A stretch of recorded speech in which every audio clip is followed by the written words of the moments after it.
How can churches resist cultural decay? By being salt and light in the world today without compromise.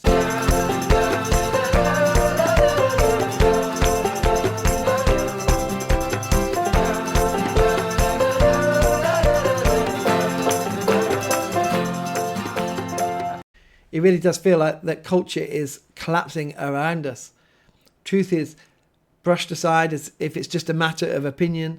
Morality is laughed off as outdated, and the church is constantly being nudged further and further to the margins. And the question that sits right in the middle of all this is a pretty simple one. Will we just go along with it quietly, or will we resist? Because let's be honest with ourselves. The integrity of our witness in this generation depends entirely on how we answer that question. Now, I know this feels heavy. You don't need to tell me what's going on. Truth is treated as optional. Identity is detached from biology.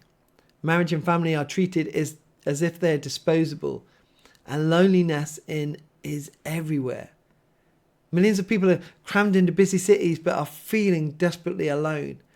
And for us as Christians, we feel that tension directly.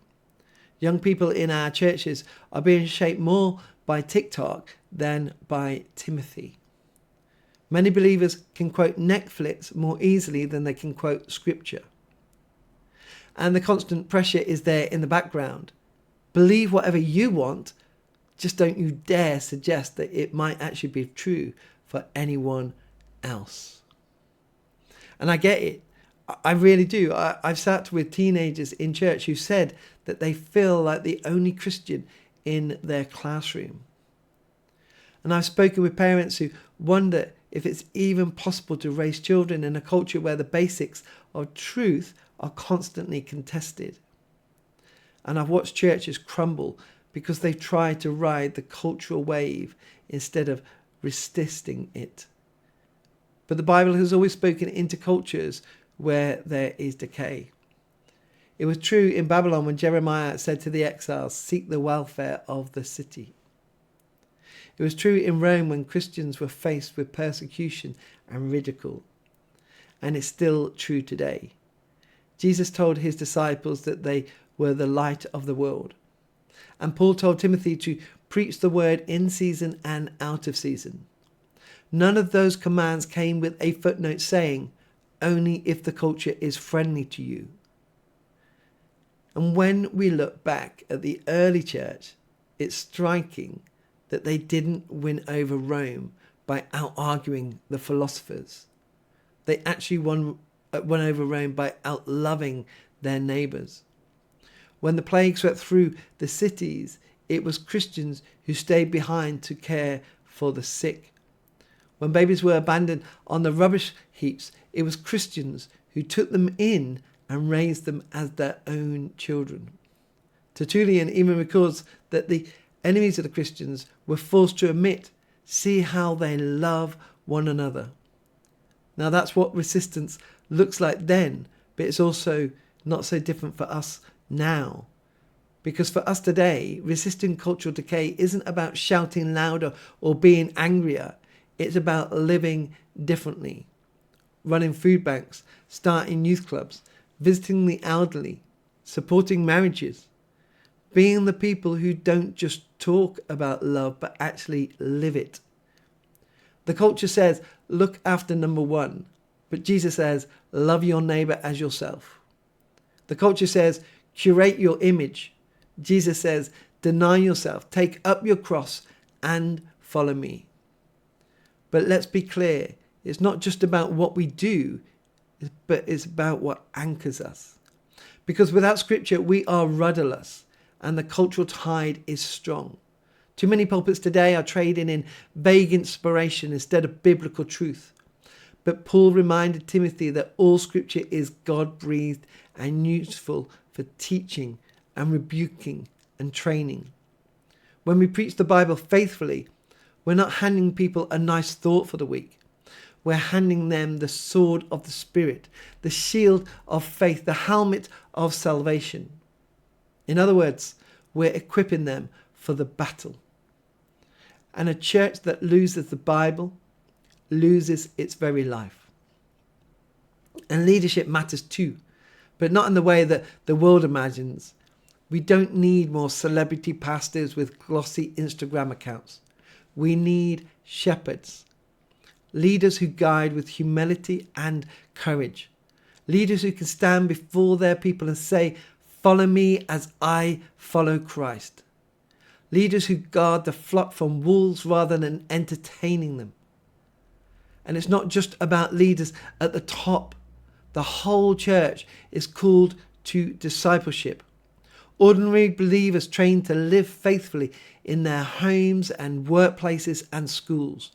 That's how we resist.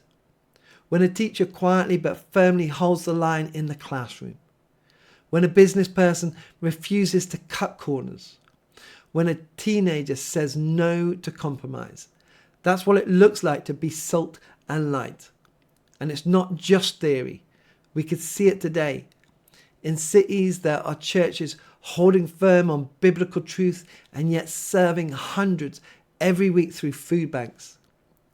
In towns and villages, they have been transformed because churches refused to give in to despair and instead dug into their communities with the gospel.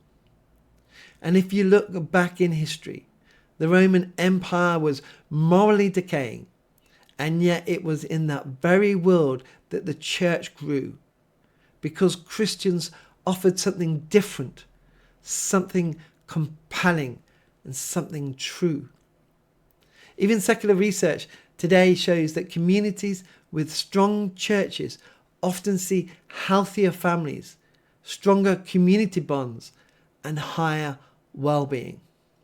Why? Because cultural renewal begins with spiritual renewal.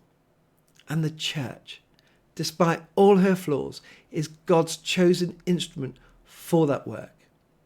Now, some people will say, isn't it arrogant to resist culture? Shouldn't the church just adapt to survive? But here's the problem. If we adapt by watering down the truth, we stop being the church. A church that mirrors the world is no different from the world. And no one is going to give up their Sunday morning for that. Yes, we need to speak in ways that people understand. Paul said he became all things to all people so that by all means some might be saved. But that's very different from changing the gospel. Jesus didn't say follow the culture. He said follow me. So let's bring this all together. The world may well be decaying, but that's no reason for despair. It's a call to action. The church can resist, not with anger, not with fear, but with conviction and with love. By engaging our communities, by grounding ourselves in the Bible, by raising up courageous leaders and discipled believers, by shining like lights in the darkness. Because make no mistake, the gates of hell will not prevail against Christ's church. And so here's my question for you. How is your church resisting cultural decay? Are you engaging your community? Are you holding the line on scripture? Are you discipling people to live faithfully in the everyday life? If you are, drop your stories in the comments below. I love to hear them. And if this has encouraged you, subscribe, share it with a friend, and let's keep building this faithful remnant together. Because we are not victims of cultural collapse. We are the people of God. We are the salt and the light. And in an age of decay and darkness, that's exactly what the world needs us to be. So let's go and live like it.